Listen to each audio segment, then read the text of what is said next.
Man needs opposition to find greatness.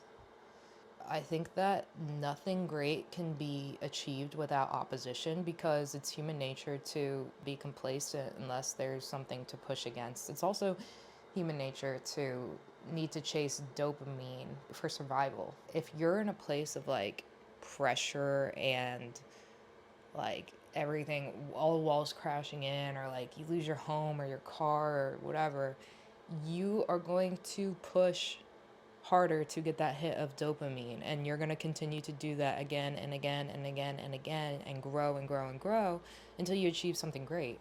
So I don't think that opposition is actually a bad thing. I think we actually need it. And think about like the law of what, Newton's first law or something. Like every action has an equal and opposite reaction. We need that duality. We actually thrive in that once we learn how to work with it. There's a great book. It's called The Obstacle is the Way. The obstacle is the way, basically, the philosophy is. Right now, for example, I had the obstacle. I'm stuck in a snowstorm. I'm stuck in a snowstorm in Dallas, Texas. What can I do to get out, right? I can create social media content because that technically gets me out into the ether, right? And so, yes, live from the bedroom. So that's just one thing. Or like, I mean, I don't know if this was a good decision, but there was one time where I was like, okay, I lost my job. I need another job, but do I really need another job? Or is the obstacle of me not having money to pay my rent next month the way? Like, do I dive deeper into the rock bottom of that? Do I just say fuck it and not keep chasing that paycheck lifestyle? Do I actually now take this opportunity to become homeless and remove myself from this monthly rent at an apartment that I don't, I'm not married to, in a city that I only have a couple handful of friends left in, with a career trajectory of being an actor and a filmmaker that I have no even clue like what I'm doing or how to do anything more than like get an audition and occasionally book a gig? Like, does that sound sane to anyone? No. So it wasn't so much of a stretch when I decided, yeah, I'm just going to move out of my apartment because I've had COVID for 5 weeks. And instead of paying my rent, I just live in my car. I just live in my car.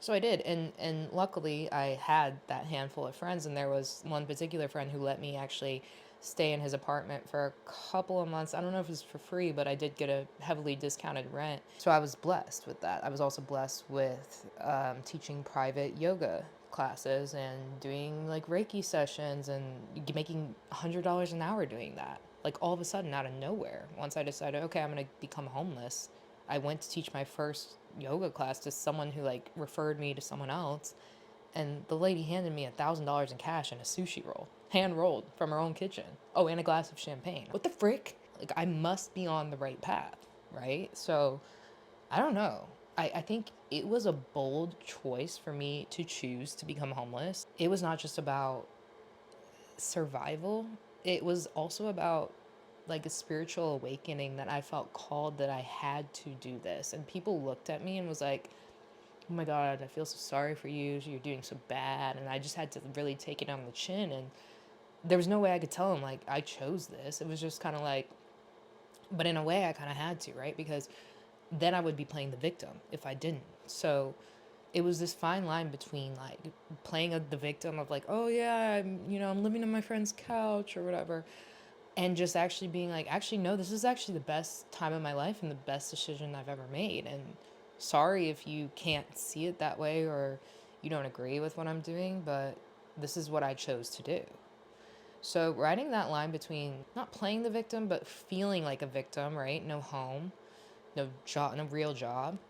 And then, your upbringing, who your parents, my parents tell me like, get a 9 to 5, right? That's it. So, or be a doctor, lawyer, nurse. And I wasn't any of those things, and I was never going to be. So there's that fine line between owning your truth and staying connected to your past and honoring your parents and the people who are worried about you, but also like not letting them seep into your mind and let you feel like a victim because they see you that way. So that was a very interesting turning point when I realized the power that other people's thoughts have on me. Which brings me to my next point. I think it's really important to have a spiritual practice, right? A daily spiritual practice. I think as humans, we need that, and a lot of us don't do it. And that is why we find ourselves in a collective situation where we have now placed ourselves, which humans do, in a collective situation that we have to, the only way through is spiritual. The only way through is to have faith. And I believe it's because we haven't connected day to day enough with spirit on an individual level, creating a global context of that to be able to make correct decisions and stay on the right timeline, if you will. So now we find ourselves in this place where we have, a lot of us have to develop spirituality and faith for the very first time, or, find it again, or really commit to that practice of meditation or of yoga, breath work, journaling, daily morning gratitude. I need it. I need it because my brain would be pulled in a million different directions without it. And I say this to say, we are responsible as human beings for our thoughts, for our behaviors, and for our actions because, again, every action has an equal and opposite reaction. We are influencing each other at all times. And if we don't take our responsibility to create reality seriously, we have no idea the negative impact we are having on not just the people immediately around us, but the collective, the global collective as a whole. An example of a conglomerate that really understands this, I think, is writers. Storytellers and writers understand that they are creators. They manifest their own reality. They literally write the story of their life. They understand the concept of the hero's journey. They understand all different perspectives of humans.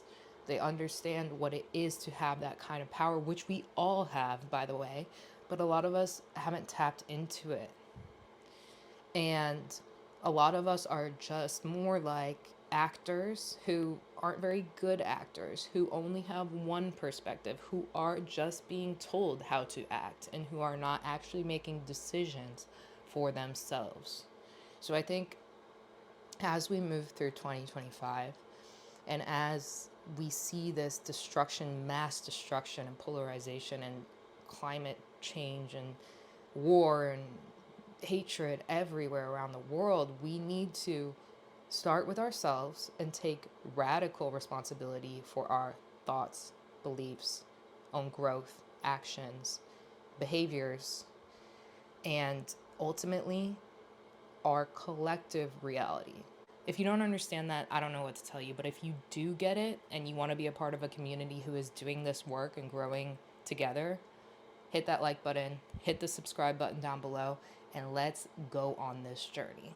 Thanks for watching, listening, engaging, commenting, subscribing, and liking this video. I will see you on the next one. Bye.